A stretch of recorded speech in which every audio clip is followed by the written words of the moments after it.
कलकत्ता में। कौन सा गीत था वो? हिंदुस्तान में ब्रिटेन के लोगों के समर्थक बहुत बड़ी संख्या में रहे, और न सिर्फ ब्रिटेन के समर्थक रहे बल्कि अंग्रेजों के तलवे चाटने वाले घराने इस देश में रहे।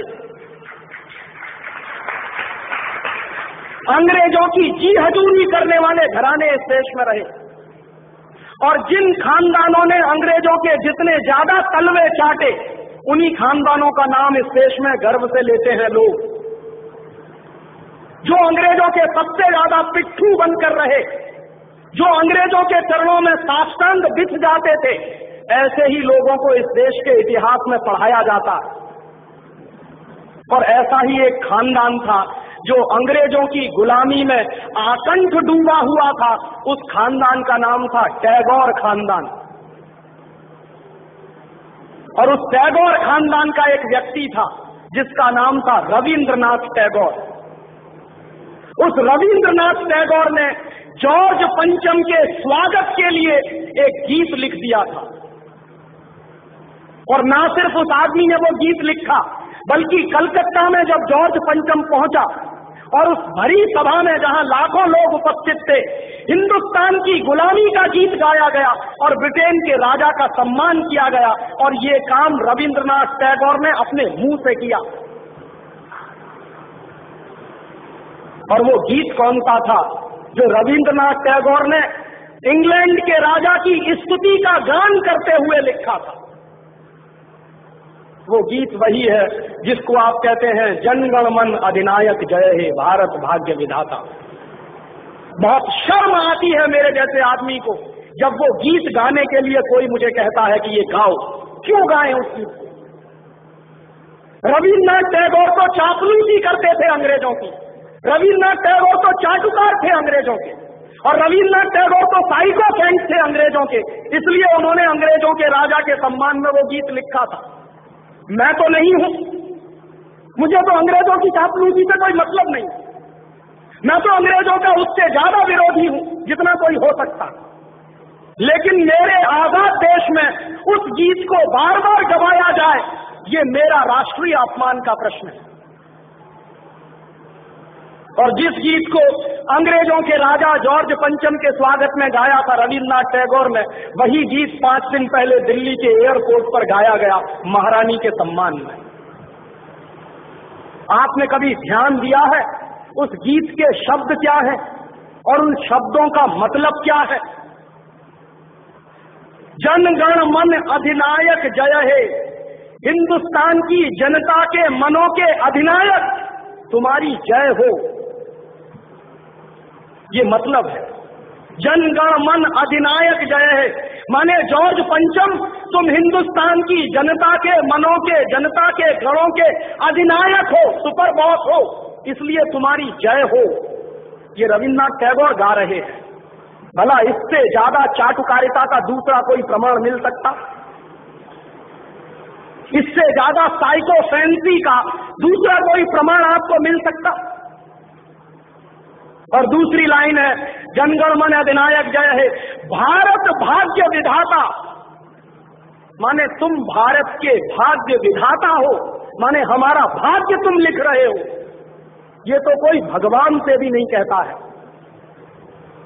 लेकिन रविन्द्रनाथ टैगोर ने तो हिंदुस्तान के साम्राज्यवादी राजा का प्रतीक जो जॉर्ज पंचम था, उसको भगवान से भी ऊपर रख दिया था कि तुम तो भारत के भाग्य विधाता हो।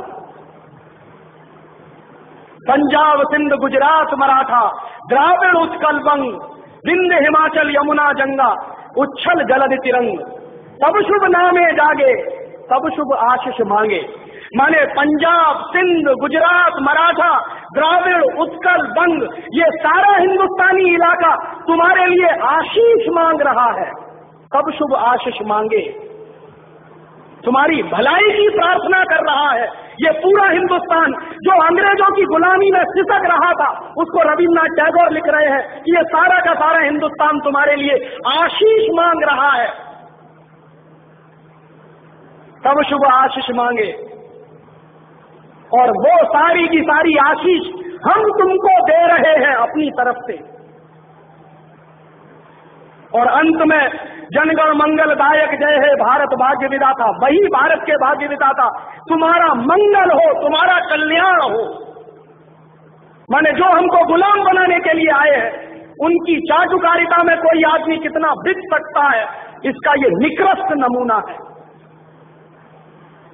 और अंत में वो कह रहे हैं कि जय हे जय हे जय हे, माने तुम्हारी ही जय है, तुम्हारी ही जय है, तुम्हारी ही जय है। ऐसा गुलामी का प्रतीक गीत ये गुलामी के दिनों में गाया गया एक ऐसे हिंदुस्तानी की तरफ से जिसको शायद आप बड़े श्रद्धा की नजर से देखते हैं। और ये गीत जब गा दिया था उन्होंने और चरणों में बिछ गए थे रविंद्रनाथ टैगोर, तब अंग्रेजों ने उनको नोबेल प्राइज दिलवा दिया था पुरस्कार के रूप में। रविंद्रनाथ टैगोर को ऐसे ही नोबेल प्राइज नहीं मिला था। अंग्रेजों ने कुछ नियम बनाए थे, कुछ परंपराएं बनाई थी, और अंग्रेजों के नियम क्या थे? जो अंग्रेजों की जितनी ज्यादा चाटुकारिता करे, जो अंग्रेजों के जितने ज्यादा पैर चाटे, उसी को अंग्रेजी सरकार राय बहादुर का खिताब देती थी। उसी को अंग्रेजी सरकार हिंदुस्तान में और इंग्लैंड में नाइटहुड की पदवियां दिया करती थी। ऐसे ही लोगों को अंग्रेजों की तरफ से इनाम मिलते थे, क्योंकि वो अंग्रेजों के चरण चाटते थे और हिंदुस्तान को गालियां देते थे। और ऐसे चरण चाटू लोग आपने नाम सुना है, हिंदुस्तान के राजाओं के दरबार में कुछ चारण और भाट हुआ करते थे। वो चारण और भाट क्या करते थे? राजा चाहे जितना गंदा हो, चाहे जितना बदमाश हो, चाहे जितना लफंगा हो, लुच्चा हो, वो चारण और भाट हमेशा राजा की प्रशंसा ही करते थे। बदले में राजा उनको कुछ इनाम बांटता था। ऐसे चारण भाटों का खानदान है ये टैगोर खानदान, जिन्होंने ये गीत लिखा है।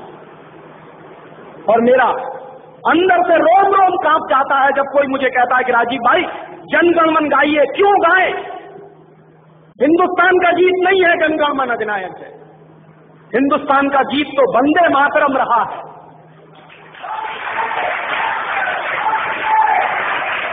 और ये वंदे मातरम जैसा गीत जो हिंदुस्तान की आजादी की लड़ाई का प्रतीक था, जो हिंदुस्तान के लोगों में खून में जोश भरने का काम करता था, उस वंदे मातरम जैसे गीत को हिंदुस्तान में राष्ट्रीय गीत का दर्जा दिलवाने में 50 साल लग गया हमको, अब जाके हुआ है। लेकिन जो गुलामी के जमाने का गीत था, जनगण मन अधिनायक जय है, वो आजादी के तुरंत बाद हिंदुस्तान के उन गुलाम लोगों ने, जो शरीर से आजाद होंगे लेकिन दिमाग से गुलाम होंगे, हिंदुस्तान का राष्ट्रीय गीत बनाया था। और आप में से बहुत कम लोग जानते होंगे कि कांग्रेस के 2 अधिवेशन हुए थे, जिन दोनों अधिवेशनों में यह फैसला हुआ था सर्वसम्मति से कि हिंदुस्तान की आजादी के बाद जनगण मन हमारा राष्ट्रीय गीत नहीं रहेगा। यह फैसला हुआ था कांग्रेस की समिति में। लेकिन उन्हीं कांग्रेस के लुच्चे नेताओं ने आजादी के बाद उसी को अपने देश का राष्ट्रीय गीत घोषित करवा दिया। इससे ज्यादा शर्म की दूसरी बात कोई हो नहीं सकती।